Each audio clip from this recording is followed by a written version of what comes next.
गोटे बड़ जंगल रे विक्रम नामक एक भयंकर सिंह रोथिला। से प्रतिदिन बहुत पशु मानक मारी खाई जाउथिला। दिने जंगलर सबु पशु मिसी सिंह पाखकु गले एवं एक चुक्ति कले। हे महाराज, आपण सब पशु को मारंतु नहीं। आमे प्रतिदिन जणे जणे होई आपनक पाखकु आपनक आहार पई पशु को पठेइबु। सिंह राजी होई गल। कहानीर मोड़ दिने एक छोट ठेकुआर पाली पड़िला। ठेकुआटी बहुत चतुर थिला। से सिंह पाखकु डेरी रे पहुँचिला। सिंह भोकरे गर्जन करी पचारिला, ए ठेकुआ, तू एते देरी काहे की करू? महाराज, बाटरे मते आउ जण सिंह भेटिला।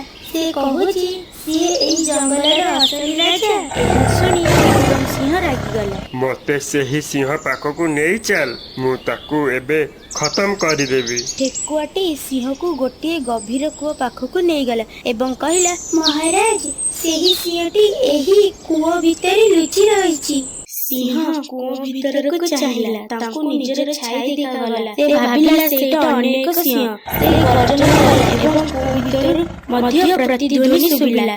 रागरे सिंहटी कूଅ भितरକୁ डेई पड़िला एवं प्राण हराइला। शिक्षा बड़ अपेक्षा बुद्धि बड़।